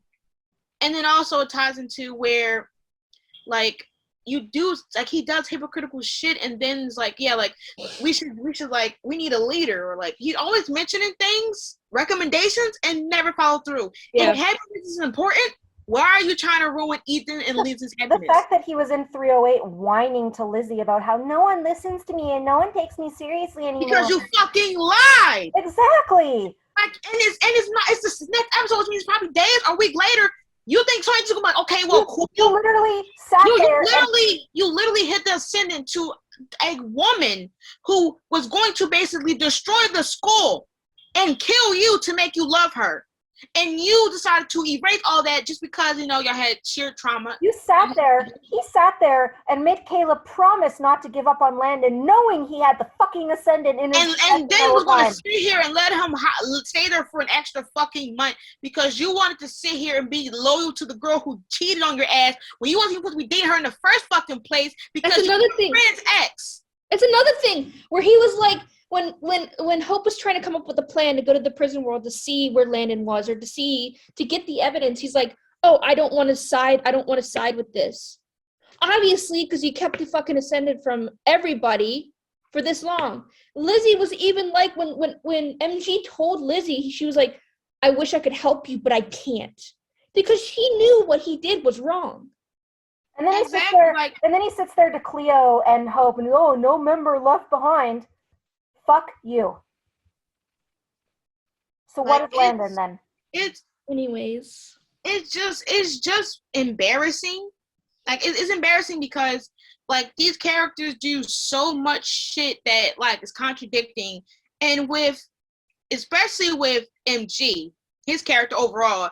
He said, like, him in his damn season 3 to 4, where he's talking about the importance of being a leader, but couldn't understand being a leader, couldn't even do the job to protect Hope or protect the school, let the enemy walk the fuck in there and could kill them any minute, and then he's going to get mad at Ethan for doing the same thing he's done? Come on. No. How are you going to talk about happiness and then you're jeopardizing Lizzie's happiness?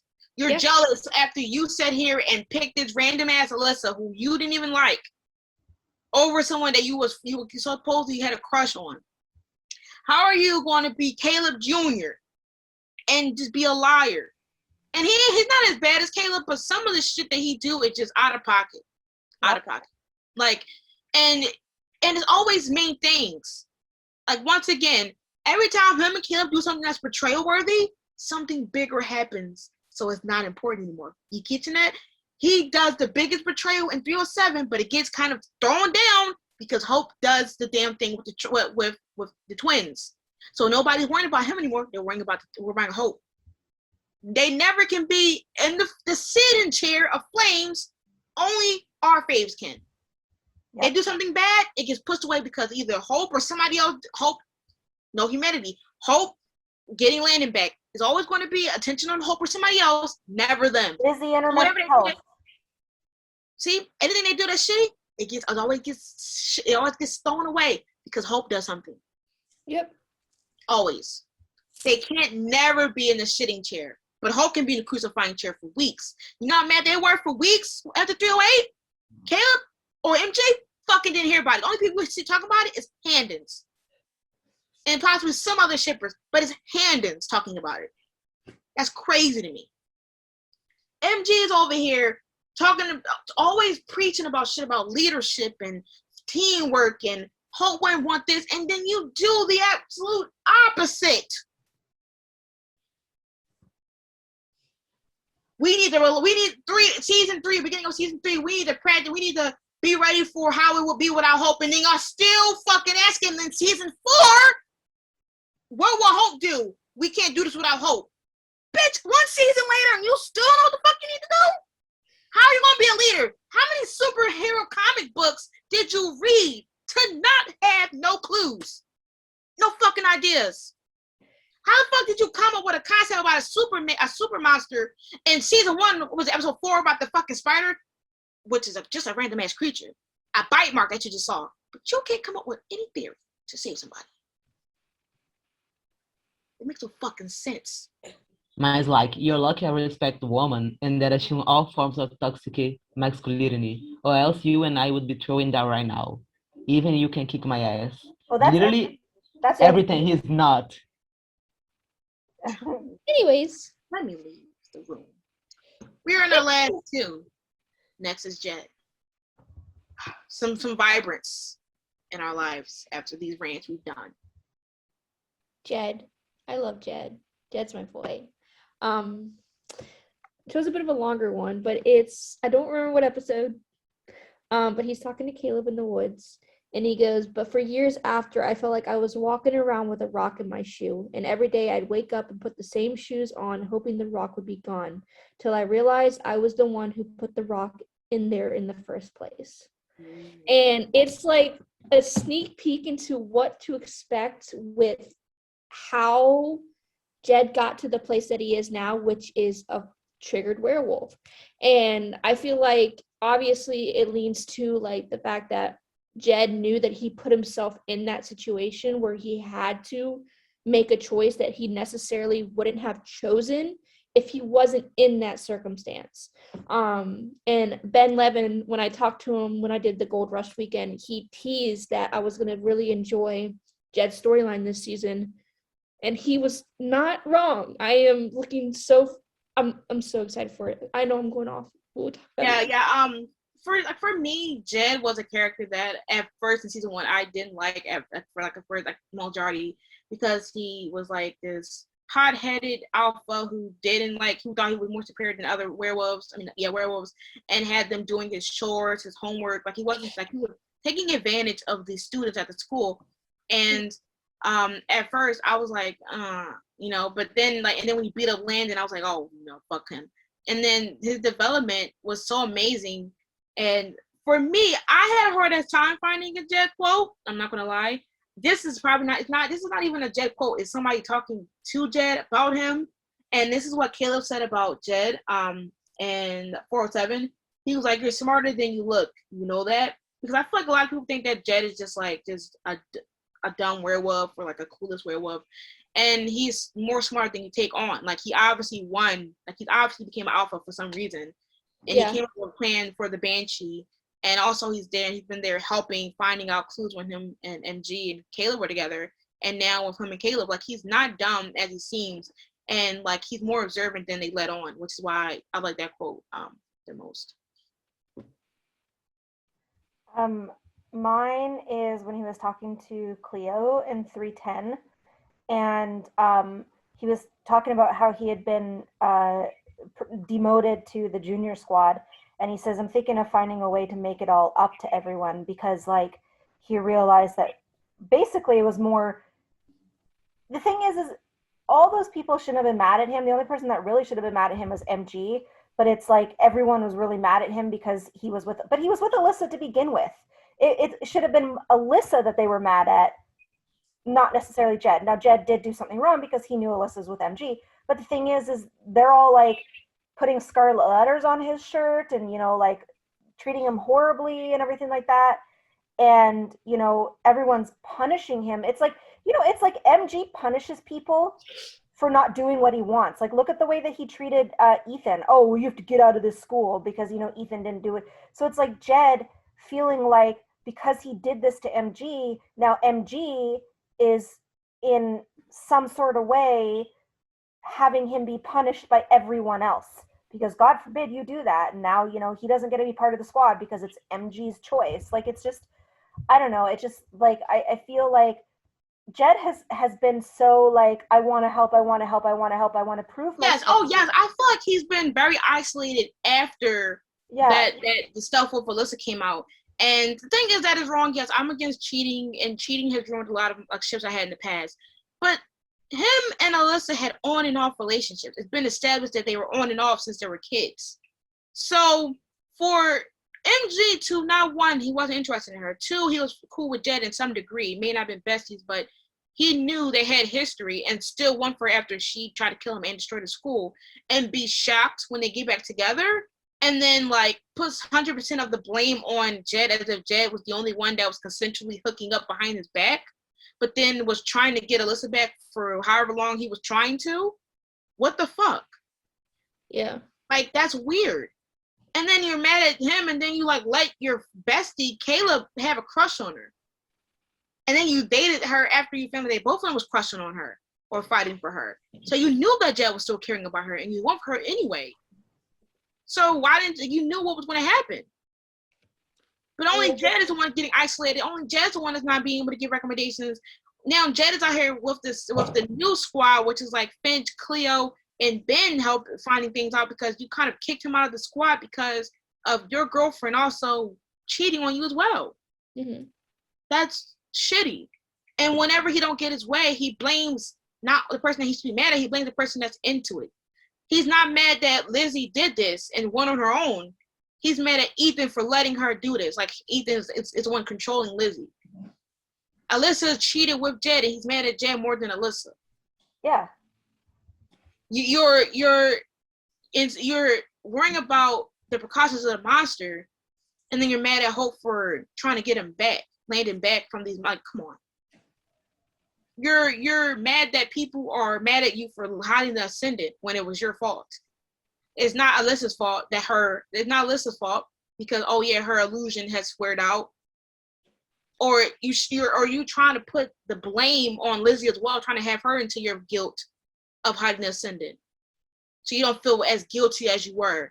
trying to have her validate your reasoning for lying to the school. No. And that's not a leader. If you have to put your blame on other people and also have people rock your blame with you, you're not a leader. No. If you can't put the burden on your shoulders for the actions that you committed and done, you're not a leader. Mm-hmm. If you're trying to find ways out of situations where there cannot be loopholes, you're not a leader. And I want you to get up to your fucking head. You're not a leader. But Jed's had to like fight to become a better person. Like he's obviously changed from season 1 up until now. And exactly. It's like people just aren't noticing that. Like they're just not. Exactly. He's getting like so underrated too. Like it pisses me off. It pisses me off, and I'm happy that Jed is getting storyline this season where you can really see his growth. So and Ben's just so talented, and I feel like he deserves it as well. So yes, definitely. And he's so refreshing. Like, and also even though he may be like comedic relief in some degree, I still love that because like season 4 of Legacies gotten so dark, and having him, or season 3 and 4 got dark, and having him be like this comedic relief, I love that because it kind of keeps his attention.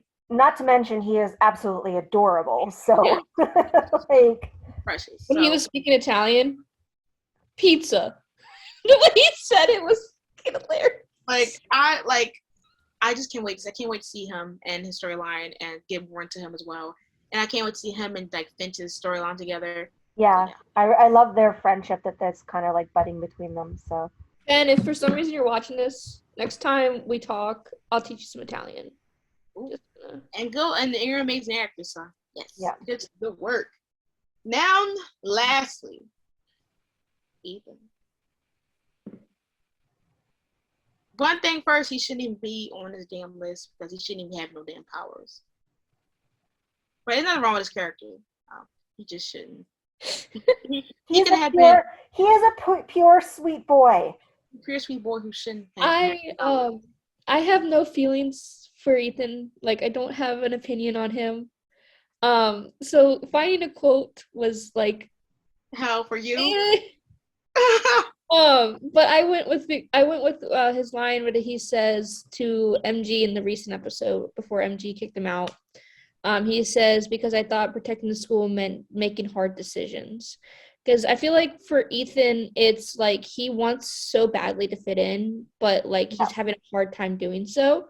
And him making the decisions is what he thought was best for the school. And yes, his choice was kind of leaning towards like, oh, he has feelings for Lizzie, so he's trying to, make her see him, which I called, by the way, because I posted this on Twitter about the whole like love triangle thing between Lizzie, MG, and Ethan, where I said that Ethan was going to Lizzie was going to kind of figure out her feelings for Ethan while the boys obviously already have feelings for her. But for me, Ethan, like, he hasn't done anything bad. Like, this guy has not done anything bad in the entire show. Like, literally, he has not done a single thing that I can think of. Like, what he did with Lizzie was not bad. Like, MG's, like, just overreacting. But, like... Yeah, he's overreacting because he's jealous. Yeah. Because, like, Lizzie will always ask MG for insight and help. And that now, since there's another person in Lizzie's life where she doesn't need to ask him for validation or to tell him her, like, plans, like how she did in season 301, he's feeling jealous. And he's been jealous. Like, we've been seeing it when they were out here throwing popcorn at each other. Like, he's jealous. And that's lingering to just that. It's not even just that, oh, yeah, well, Lizzie's possibly in danger. She knew what she was getting into. That's not his fault. He just wanted to help her, Mm-hmm. And yes, he lied, but you lied too. So you can't really be mad at him for that. But like, Ethan hasn't done anything bad to where it's like he got to be crucified for that. Yeah. So, but I didn't want to like go on a tangent about that. Before. Oh yeah, no, that's fine. It's still I mean, we all been going on tangents. Mine was from 409. It says, "Some hero I turned out to be." And I feel like it represents him a lot because just like him and MG, who I ship together, they've always talked about hero and like, what would a hero do and like them bonding over comic books and stuff like that. And for Ethan, he's was so excited and interested into MG and how MG was a vampire and like making their hangout time and their journey like, oh yeah, hero this, hero that, whatever.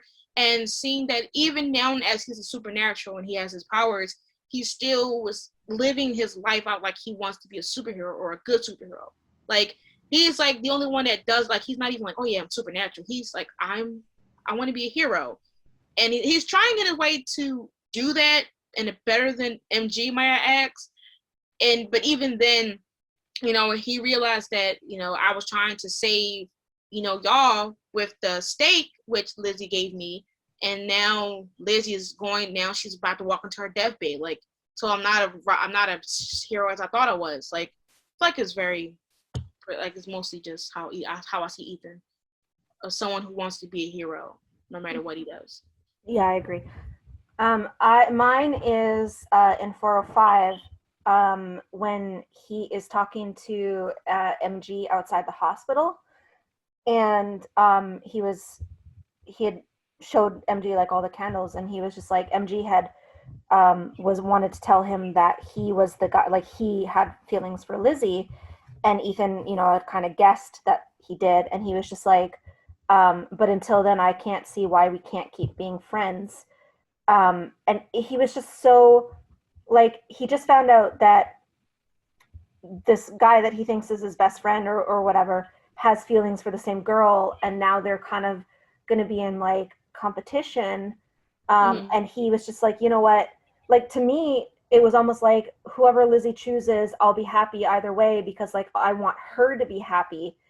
And which is totally opposite to what MG did, because MG didn't want her until he saw her with Ethan again. Like, you know, he had a chance to be with her, and then he chose not to be with her, and then the minute she chose any sort of interest in Ethan, all of a sudden he was like, oh wait a second, maybe I do want her. Anyways, it's not bash MG time.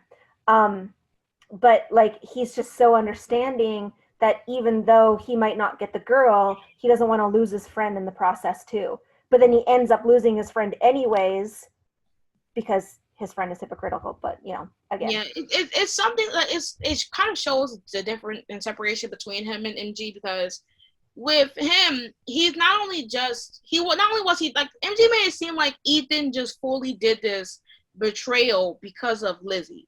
Like, he was conflicted because he more so did it because, like, he was conflicted because he had a genuine friendship with him and MG, and that was his first friend here, you know, that invited him in, letting him like experience what supernatural world is about.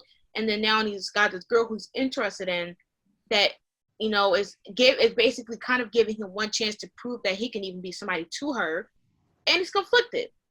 And at first, for me, when I was watching that scene, I thought she like memory wiped him, so that's why he lied. Because I was like, huh? Like how she worded it. But to find out he just lied on his own, he was conflicted as well. Like, he got this girl he's interested in, his best friend, and MG made it seem like Ethan wasn't conflicted. Like, he just completely said, fuck our friendship. Like, that's not the case. Like, Ethan wants to do good by everybody. He's the type of person that don't want to like piss somebody off or like feel like he's betraying someone. And he was put in that situation where he truly didn't want to be in. He wanted to save this school because he wasn't included in any of the super squad stuff. So he was only hearing about what they were struggling with it, which is that Hope was coming, she has no humanity, and she's going to try most likely kill them. So he did what anybody would do, which is what a leader's supposed to do, which I'm not saying that he's a leader or not, but he was like, well, at least if she comes back, I can protect y'all, because that's what heroes would do. I have a stake that Lizzie gave me. That was his main goal. His main goal is always to still be a hero to somebody, or at least a protector or a helper. That's what he was always known. MG always told him to be a helper and to, like, you know, not be a full fighter. And now he has something that helped the school, and he still gets trashed. Yeah. Like, this dude he just want to live his outer Super Bowl hero dream just by saving the school, and he gets trashed because he's a pure soft jock baby. Like, exactly, like, he is just so soft. He is a marshmallow. Like, I just like, and like, I love like Leo Howard, because my kid, kicking it days, and we get to meet him. Oh my god, I'm with my teenage. Anyway, yes, but like, Ethan isn't a bad character. Like, one thing I just don't understand is how he got the powers, but loophole in itself. But he's just I feel like he's consistent as well. He just want to be a fucking superhero. Like he's got a reason to be a superhero now. We just got to adapt to him being this way. Yeah. Like, and him embracing his power. So he's not done anything annoying. Anything that's like, oh. So I can't wait to see what's going to happen with him next, since we do still have that extra stake lingering around after Hope destroyed. Yeah. That Lizzie had. I wonder what he did with it. Because he didn't just leave it there. He probably hid it somewhere. Wonder if he made it invisible with his powers. I still want to know what his fucking powers are. Like, exactly. Who was the monster? Like, what is he? Why is him and Kaleb's powers reacting to Ben? Like, what is going on? Like, exactly. And how did he even able to keep it? When he was controlled by Ben, when he wanted to get to Ben, he had no problem being able to use his powers. Did you see the fucking super strength on him? Yeah. Like the way that he could, like, yeah. Anyways, I'm interested to see what it is that his powers are and what he has. But as long as Landon gets his powers, but that's a whole other story. I actually had a line for Roth, just because while I was looking for one of Landon's lines, I came across a line that kind of is good for both of them, and it's in 302, which is Roth's goodbye episode, and it's, "You've always wanted to be special, I've wanted to be normal." And I think that's just like, it so perfectly sums up both both Landon and Roth, because like Roth just wanted a normal life, whereas Landon wanted to be someone, Yeah. Roth didn't want to be someone, but Landon did. And then so he kind of, which is kind of funny because like then he came into this world and then he ended up being this one-of-a-kind creature and like the loophole to this monster, and he did end up being special. And then he finds out in that same episode that he's not special like he thought he was. And so it's like, I don't know, I just really loved that line, and I wanted to include that. Yeah, I was going to do a legit Ralph like line. Definitely. I just didn't know we were going to do one. I thought we were just doing whoever was on the show, but his whole speech to Hope in 403. Yeah, that was just, I cried during that. It was. I was so happy to see Ralph back, and I wanted Ralph to have a storyline than just being the third love interest person. I wanted him to have his own storyline. Then he got the King Arthur storyline, and then it was just like, yeah, and it got good luck to Peyton because his show comes out tonight. Yes, it comes out tonight, and I'm going to be reacting to it, but y'all won't know until because it's y'all won't know until then. But good. I'm so happy that Peyton is like he's like the main character, male lead of this show, and I'm excited. And he plays baseball, which is really funny. It's really funny because I wrote him as a baseball player in my Stealing Bases. He's devouring. He's devouring. I can't wait to see what's going to happen. It comes in 2 hours, actually. So, yeah, I'm excited. But, yes, that was our episode to the Handon Weekly, where we gave quotes for each character that we thought would fit them personality-wise. Once again, we may leave this link to screen rant if you want to check that out on your own time. Once again, you can make sure to like, comment, and subscribe to the Handon Weekly Podcast. Streaming platforms will be linked so you can listen to us on the Apple Podcasts app, Google Play, and also Spotify, and any other streaming website y'all got. When this episode comes out, I'll be in Arizona, and we will be 3 days away from talking to Danielle again. Oh my God. We're nervous. Super duper nervous. Once again, not really super duper nervous because we already talked to her before, but we're seeing her again, so it's always going to be like a little something. But yeah. But anyways, our social medias will be linked, so you can check us out on Twitter and see what we're doing during this hiatus. Until next time. Also, other than edits and fanfic, if there's any other episodes that you want us to do? Sorry, miss you. Yeah. She's been gone for like 20 minutes. Anyways. We miss her rant. We didn't get rant. Damn Wi-Fi. Honestly, but at least she was here for the majority though. Like that's one thing. Yeah. So yes. But yeah, Oh yeah, hopefully by this time you guys are still okay because we've had a few episodes since then.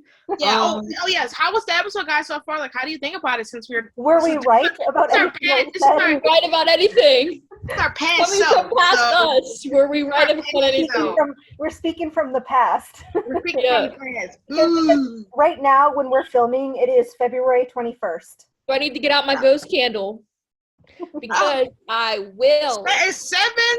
Well, for me, 7/13, Monday, February 21st. So when we see each other, when we talk, when you see this, is going to be when episode is out, and we're probably going to be deceased. So yeah.